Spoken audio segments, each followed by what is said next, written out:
The following presentation is brought to you by kmmedia.pro. Please visit kmmedia.pro for more information. Now stay right where you are as we present. Welcome to Positive Talk Radio, evolving ideas one conversation at a time. Great guests, dynamic stories and interviews, plus new thoughts on a wide range of topics and concepts. I hope that you'll hang with me, Kevin McDonald, my friends, and of course, you. As together we work to understand why we are all here and what we can do to make our world a better place for all of us. To be happy, be kind, and live in peace together. Yep, that's Positive Talk Radio.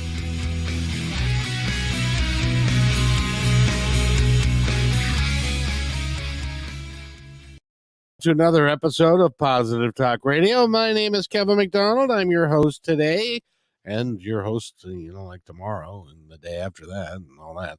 But I wanted, I'm very excited because this is another international show. On Friday, we had a singer-songwriter on from Finland, and his name is Tommy Tika. And today we have got a wonderful life coach and an author, and her book is doing really quite well, and it's about ready to be multilingual, meaning it's going to be published in both English and Spanish and goodness knows where else. And she is calling in. It's almost Betty by time where she is. She's in Switzerland, and it's 2:00 here and 11:00 there. So, Paola Knecht, I'd like to welcome you to the show. How are you? Hello, Kevin, and thank you for having me here. Oh, Good you're afternoon to you. you are more than welcome because you are an extraordinary coach, and you help people, and you also are a a author, and the name of your book is called The Success Mindset, and it came out in November, and I understand it's doing so well that it is now going to be published in Spanish, which is your native tongue where you were Right. originally. That's And right. how in the world did you end up in Switzerland? Excellent question. Well, you know, life takes you often to unexpected places. It That does happened indeed. to me as well. But it was also the result of my desire to travel around the world and see other countries. So since I was very young, I dreamed about living in Europe actually. So I actually graduated from engineering. I come from the science, the hardcore thinking part, logical, and transition into coach. Yeah, that's another story. But part of the journey involved, after my graduation, I was thinking, oh, I want to explore the world, I want to see more. So I enrolled in an MBA in Switzerland. And since then, Aha. I stayed here, although I had the opportunity to travel all around Europe and even around the world, basically, to my job. But that's how I ended up in Switzerland. Started like a, let's say, temporary or temp term study, and ended up being like a second home for me. Well, from what I understand, I've never been to Switzerland, and one of these days, it's on my bucket list to go there, because I understand it's a very warm and caring. I'm not talking about the weather. I'm talking about the people. Warm and caring population. They are very peaceful people. They've managed somehow to avoid both World War I, World War II, and they're still in peace today. It's pretty remarkable, and it must be just beautiful there. It's absolutely stunning, and you're right about the people. Um, Many tend to think they are shy and not so open, but it's just because you don't know them really. They are careful in the approach, but once you gain the trust, then they are absolutely wonderful people. And yes, it's very peaceful here, and the nature is absolutely amazing. So I definitely recommend you to visit us here. Well, and one of these days I'm going to. Now, and the reason that, in case somebody's wondering and doesn't know geography very well, the reason Switzerland has been able to be safe is that whole country is surrounded by mountains, aren't they? Yeah. There is a long line of Alps, which are the one of the tallest in Europe, but also valleys and lakes, and but definitely is, I would say, around 70% of the land that is not living land is mountain. Isn't that so? It is just, it has to be really, really scenic and really pretty. Now, do you get to go climbing on the mountains a little bit, or are they too big to climb? No, you can hike, and actually, the Swiss transport system has like lifts or trains that really go up to the mountains. The Bernina Express is one of the most famous, and it takes you really around the Alps, and they go pretty high actually. So you don't need to be a professional hiker or anything like that to go high on the mountain. We have really a lot of opportunities to go up without being in super physical shape. So Well, it's really great. Yeah. that would be good for me. I can tell you that, because I'm not going to be climbing any mountains anytime soon. But if you, because you've got the trams and stuff that go up there and all of that. But enough about Switzerland. Let's talk about Paula. Mhm. How did you get into coaching? You were a professional person that was in engineering and that sort of thing. What inspired you to become a coach? Yeah, actually, this topic about human nature, understanding human nature, was on my heart since I was very young. I started to write since I was, I guess, 10 around that time. I really started to do poems or write about life. So it was a natural thing for me to do, and I was very curious about why we are how we are, why do we take certain decisions, what influences us, what is the meaning of being here, how can we get better. So it was always in me, but you get influenced by the people, by community around you, and you think, oh, I should get a proper job, I guess. So I know, and I was also curious about understanding how things work. So I was not fighting with my rational mind, but I just follow basically the path that most people did or at that time.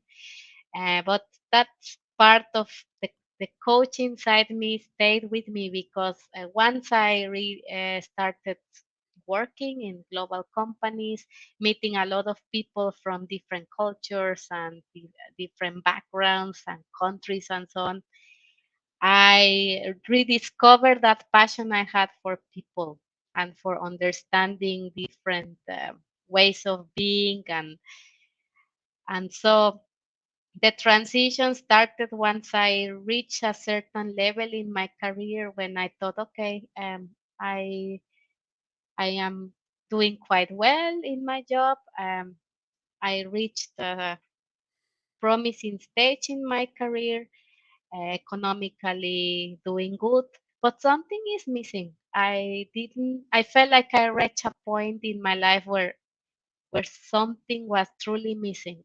I was not finding joy anymore in just doing purely business. I think that, and I've said this many times on the program, because, but I think that most of us, at one time or another in our life, have two fundamental questions that we're trying to answer.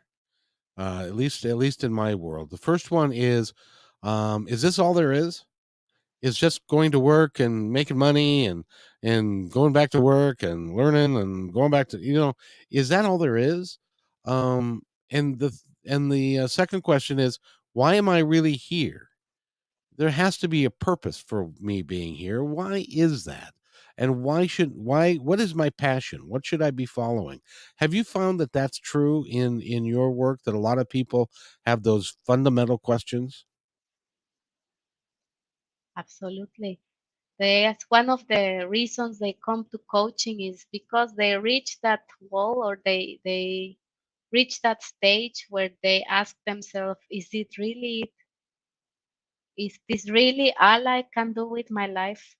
Just have this job or just do the same thing over and over Monday to Friday and then just hope for the weekend because truly something is missing. Yes, and you're not feeling excited about. I mean, I guess, like when I was in my 20s and I was quote unquote climbing the corporate ladder, and I was getting, trying to get better at the jobs I was doing and stuff, that satisfied me. But when there came a point in time when just like you, I was doing really quite well financially, and had, was a district sales manager and had been a national sales manager and stuff, but it wasn't satisfying. It wasn't how I wanted to live my life. I wanted to have much more of a positive impact, and so that led me down a completely different road. And I think a lot of people get to a point where, and it can be in your 30s, it can be in your 40s, or maybe your 50s or 60s. I knew one person in her 70s that had an epiphany, but it doesn't matter when. But eventually, that's going to happen. Has that been your experience as well? Yes, in the coaching practice, I have, you know, people that is in their 20s and up to the 60s, almost approaching their 70s, and they are still in the quest of finding the meaning of their lives. I believe every time is a wonderful time as long as you are aware of it and you want to do something about it. Because that's the responsibility of every human that is here in this earth is to question yourself why I am here and what is my contribution to the world. And doesn't matter when you start, as long as that quest is leading you to finally feel there is a meaning that is worthwhile living and fighting for. Exactly. And I love the title of your book, The Success Mindset, because, even just taking the word success, each one of us has to determine in our own mind what success means to us. It's not how much money you make necessarily, or how many kids you have, or but it is something that you determine what success is for you. And the successful mindset, talk about the book. What is it, and what caused you to write the book? My biggest inspiration was to observe how people I admired, leaders, but also people from all parts of life, writers, poets, athletes, or performers, or even just the corporate business leaders that were very happy and in their jobs, or entrepreneurs, also all walks of life. I like to observe um, what is in them, what do they have that the normal people, let's say the people that think that they cannot reach their goals, don't have, or what is missing, or what is not being in awareness to them. Why is there that there are leaders that can transcend in time and leave legacies in societies from generations to come? What is the difference between that kind of person and the person that just lives by the day and just waits for the weekend and believes that their their life and their presence is not enough, or that they cannot achieve anything meaningful. And so by observing, and it's been a life journey actually, by not only observing the people in my community, the leaders that I've met during my jobs, but also biographies of extraordinary leaders. I started to gather everything I could about what makes them different. And the biggest finding is basically going back to the title of the book. Their, they base their success around a personal meaning. They were not mm, targeting fame per se, or some material goal or a specific position, but they wish to do something meaningful for their communities in a way that made them feel they really embrace themselves in the cause, you know.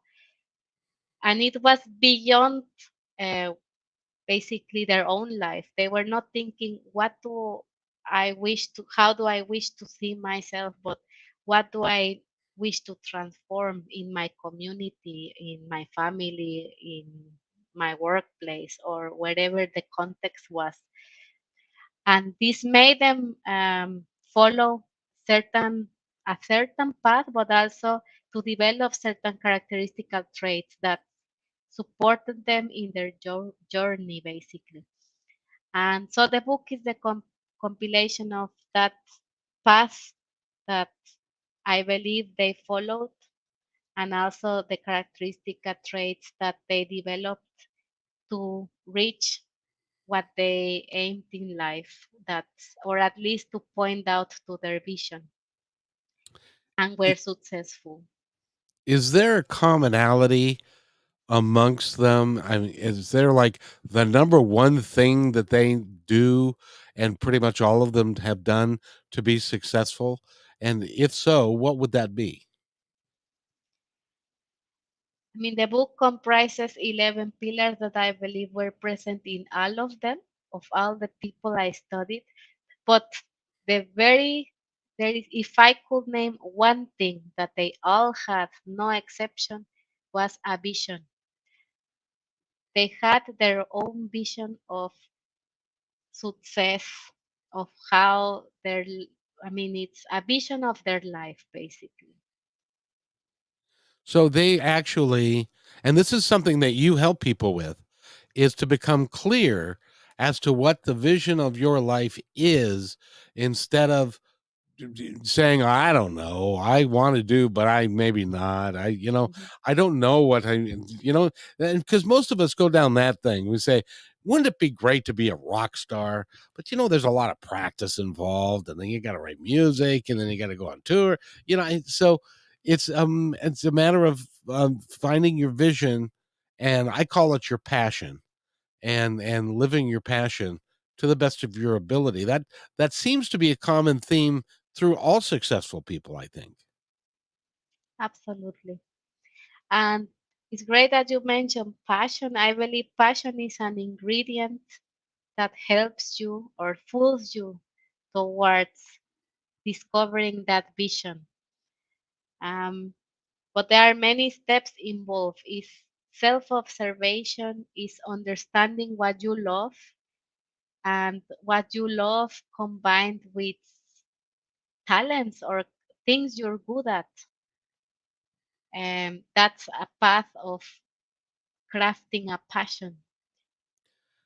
And In in yeah, working, I just wanted to ask you, in working with people, do you find that people kind of downplay the things that they do well because it may come naturally to them, and they say, "Oh yeah, well everybody can do that," and stuff, and then they accentuate the things that they don't do well because it seems like they I don't know.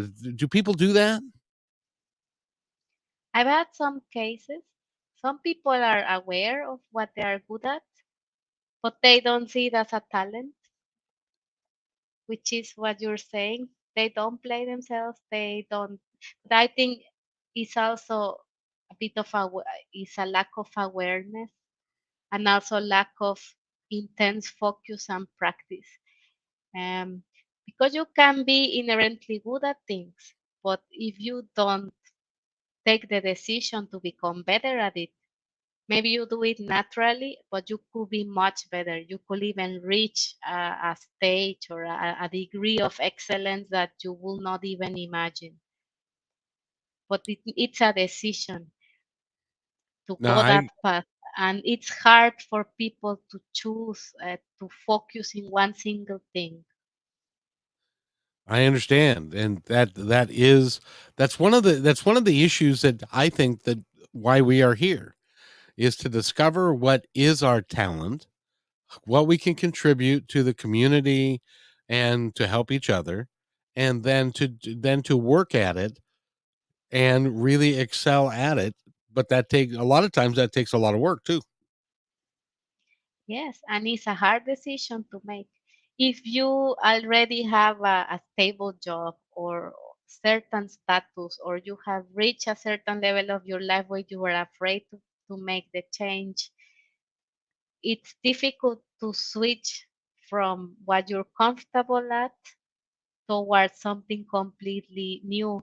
And I don't mean that that talent is new for you. Maybe, for example, writers, maybe you know you're good at writing, but to live, if you were just doing it as a hobby, the switch towards being a hobby towards being your life's work is a huge decision, because who guarantees you that you will become a very successful writer, or that you will become a legend by your writing or your books? And then people start to already freak out from there, like, oh no, but I mean, I like music, I play it, I love it, I can spend my whole day doing that, but I cannot become a musician because that will mean a full-time job practicing, and then if I'm not successful and if it doesn't work and I have a family, and so you start to put excuses. So that switch of risking the known for the unknown is the primary thing that stops people from really following their passion and focusing most of the time on crafting that passion into something that will become extraordinary. And I believe that we all have extraordinary in us, Yeah. but a lot of us don't recognize it, and it's hard to get that out of. How do you in your work, how do you help people recognize the magnificence that they are? By self observation. I strongly guide them in the path of going fully to self awareness. And it's part of my job as well. Some people come lost, they don't know how to direct their lives or how to do even self observation. And a technique can be, as a coach, you can mirror them through your through, through questions that open up the mind of the people, or I also encourage them to write, to do beyond journaling. Uh, I call it more self-authoring, really writing what they observe of themselves, the good and the bad, and really record everything possible on their behavior, their character, how they act in certain situations, because that really opens up a lot of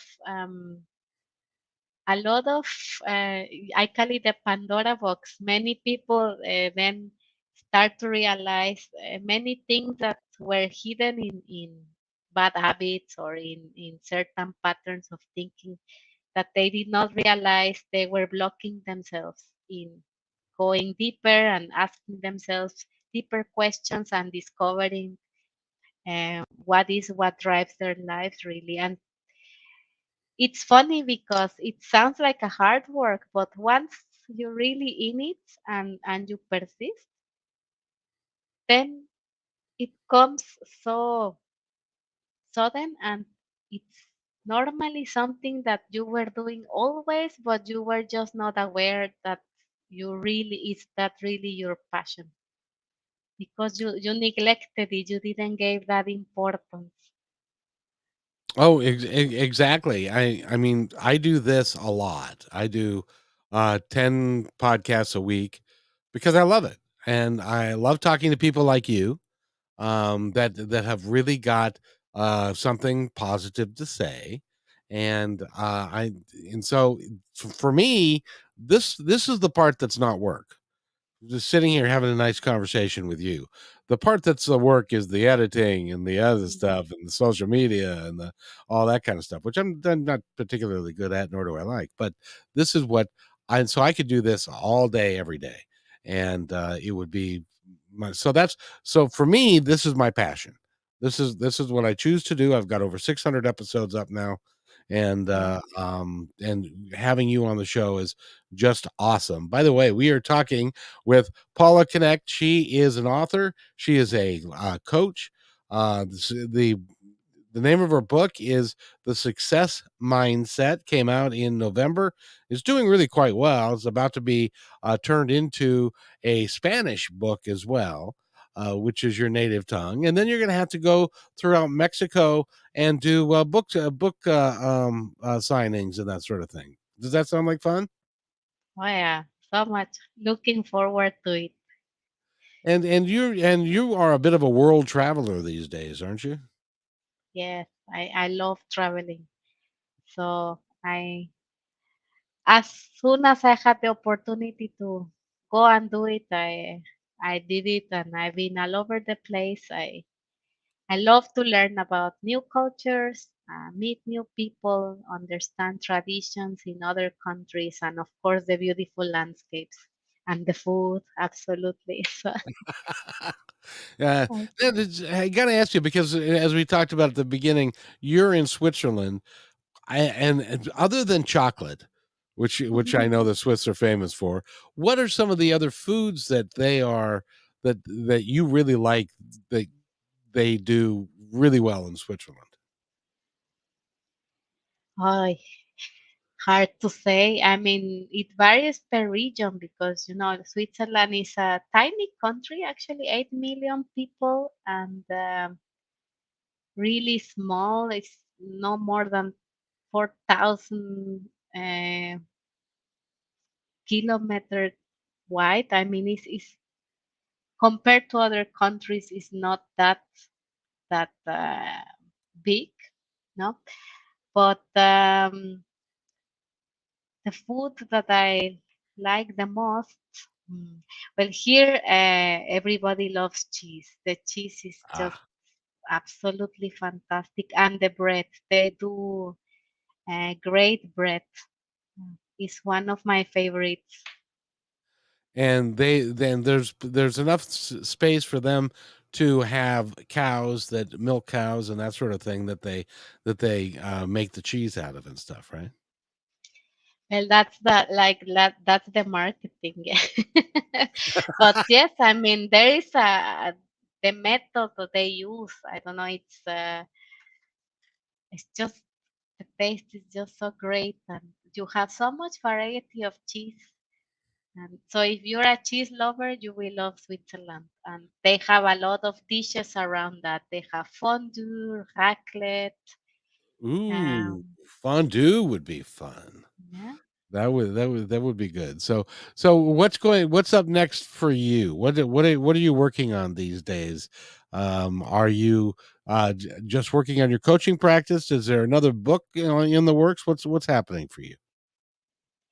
So I'm mainly doing coaching practice, individual and in groups, and I write very often. And a part of the book, I'm starting a second book, uh, See, I knew but you would be.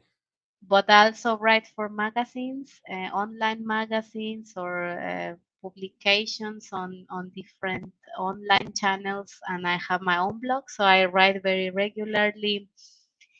And I also work with corporations, not as I used to do before, 100% just on the corporate, but I do projects on big transformational projects where they need certain support on definition of strategy, because not only us, we need to know where to go, but sometimes companies also need uh, support with setting a vision, a direction, and especially now that digitalization is a big topic, also in the corporate world. So I also cooperate with some companies. So I So, do still not 100% gone from that, but so you are extremely busy doing a bunch of stuff. Now, do you do coaching all over the world, and do you use Zoom? yes, yes, absolutely. I mean, I have clients I had in Ghana or in Cyprus. The Oh, wow. farthest I had once was in New Zealand. So it's really, that's one of the beauties of Zoom nowadays, or the online meetings, that you can really connect with people everywhere, and you don't need to be presentially there. Although I would love to, but this gives you an opportunity to reach beyond your geographical zone, other people, and be able to help. Well, it's really is, if anything positive comes out of the pandemic, it's the fact of that we've learned that we can do Zoom and we can be out there, and you can do a lot more work with a lot more people using Zoom than if you were traveling to location and then to different locations. So that it can be very positive for someone like you. Yes, I mean, for the coaching business, and also for the writing, because also not being able to talk to people like I used to before the pandemic also gave me the inspiration to focus more on the writing, and to think, how can I reach people beyond just being even in Zoom, or physically present. And that's how it came to me. Okay, another way to reach even more people is to write and to expose also my learnings in writing form. Since you've been writing since you were 10, which was what, 7 or 8 years ago. Um, That would huh? be nice. What did I say? No, you're you're a beautiful young woman, and you're highly intelligent, and you care about people, and that's I can't think of anything better than that. So you must be really proud of yourself. I hope. I think that's really lovely, and I accept the compliment. So thank you very much. Yo, you're very very welcome. It certainly is well deserved. So what else would you like to do if you had and I know mentioned that you like music and you like to write and stuff. What if you had a passion, which I know you do, what would that be? And my passion is very clear. I love to write and to help people. These two things are for me, is my life's engine, is my energy. I get my energy from there. And of course, I'm a voracious reader. I read everything that comes through my hands. Of course, I depends how good it is, the writing and the thinking, that I keep it. But I normally love everything regarding science, history, mental health, neuroscience, personal development, everything that helps me understand human nature. I'm truly passionate about, and understanding as well our world. Why do we also do stupidities as a human civilization. We do things wrong, so we try to be better. So how can we do it in a way that we're getting more compassionate, and also building a more just world, a world that is really that is, we are moving forward and not backwards. I would surely like to think that we are moving forward rather than backwards, but then you have to You have to go turn on the news and learn about what's happening in Eastern Europe, and I know it doesn't affect you, but it's still awfully close. And so I wish you really a lot of safety and success, and I wouldn't go over there if I was you. But it's a tough time right now. So for Yes, Europe. it's absolute. And even if geographically we're still uh, thousands of kilometers away, it still it still affects us in any way or another. Also in the collecting feeling of sadness that still, I mean, in the I mean, we are so far away from World War One, and uh, almost 22nd century, and we are still doing these things. Oh, I know. I know. It's remarkably silly. It's just remarkably silly. By the way, if you want to follow along and go to www.my-mindpower.com, that is her website, correct? Correct. Yes. And you can go there and follow along. She's got lots of articles written for you on an abundance of topics, and some reviews and all that kind of stuff. So it would benefit you to go there and to see her. And also, she's been on in Personal Growth Magazine, Thrive Global, Real Leaders. There's a whole bunch of things here. Amazon, BVTV, young startups, happiness series, Hollywood Digest. You're busy. You're a busy woman. You're a busy person. Yes, I am. But that's, as I said, that gives my life so much joy. So Oh, that's awesome. I So like. again, the name of the book is hold on, that's on the other page. I have to go back to that page real quick. I love the title, by the way, that you have here. Be extraordinary and dare to live the life of your dreams. And it is possible. I know that we say that a lot. People, in the coaching business say you can live the life of your dreams, and most of the time people say no, I can't. I have no shot at living the life of my dreams. I'm just a poor, uh person, just trying to get by. But you can change that mindset, can't you? Yeah, it's as far as you take the decision to do so.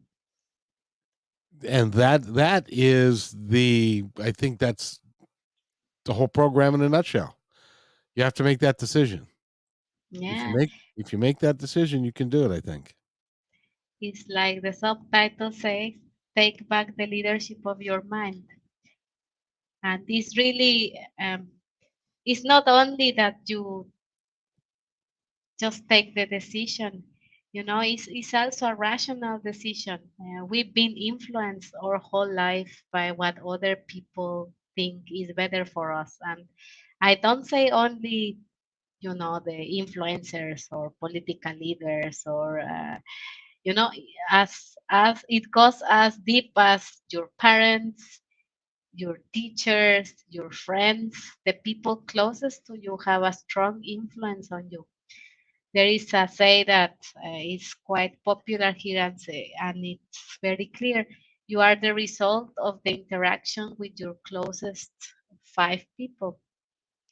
So how they think, what what they do, all that has a very strong influence in you, in ourselves.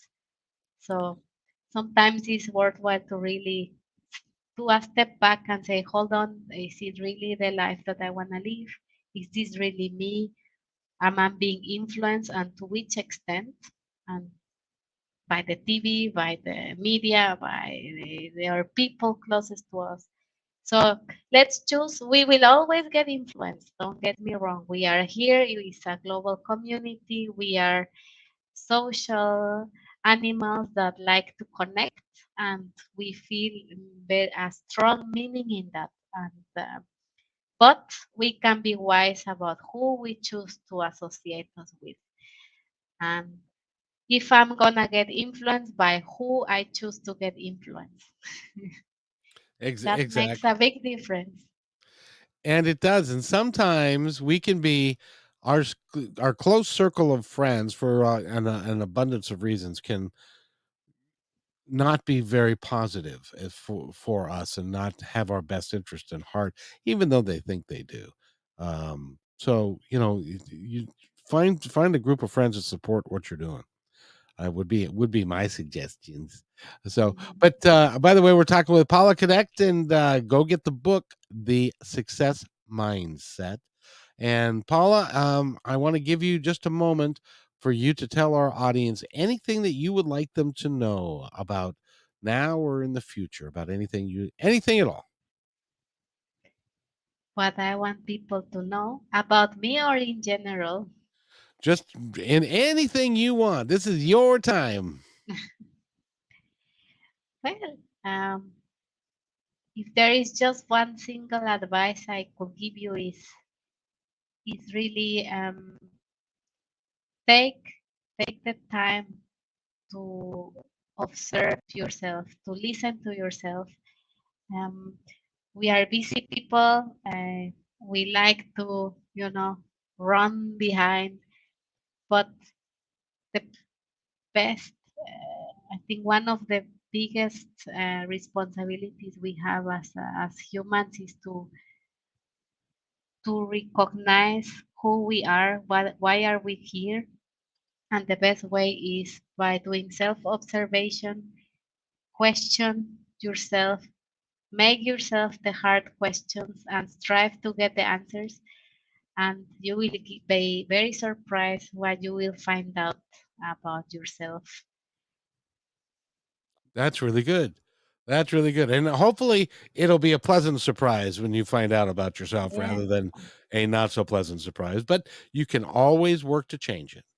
Yeah, I mean, it's good to understand also your dark side, because if you understand your dark side, it's easy as well. It's easier to look at the bright side and focus on showing that bright side that all it exists within us. I mean, we are marvelous creatures, talents that uh, are beyond your craziest imaginations. Other people have done it. Many great leaders that we see today that transcended in time did it. Um, but they had a central quest, and that is why I am here and what is my contribution, and they relentlessly work towards it despite uh, personal gains, or it's not bad to wish yourself to be better or to get better, but it's important that you always keep your central question in mind when you do it. And does this bring me joy? Am I really the person I aspire to be? Am I making that contribution? Great That advice. guides everything. Great advice. By the way, we've been talking with Paula Knecht, and by the way, it's quarter to midnight your time, and I hope you don't turn into a pumpkin at midnight. So uh, it is. So with that, I'd like to thank you so much for being here. Get the book, The Success Mindset. You can pick it up at Amazon or Barnes and Noble or any place will have it. And if they don't have it, they can order it. So that's Paula Knecht is the author, and The Success Mindset. And with that, I'd like to thank Paula for being here and staying up with us so late at night. I really appreciate you doing this for us. So thank you, and wait right there, and I'll be right back. Thanks for enjoying this episode all the way to the end. Please give us a like and subscribe to this channel. This has been a production of kmmedia.pro. Please visit our website, oddly enough, named kmmedia.pro, for more details about us and our mission, which is to provide great positive programming designed to inspire us all. I'm Kevin McDonald, and I'm proud of these shows, and I truly hope that you'll like them and share them with friends and family. So on behalf of our entire team, remember, be kind to each other, because each other's all we've got.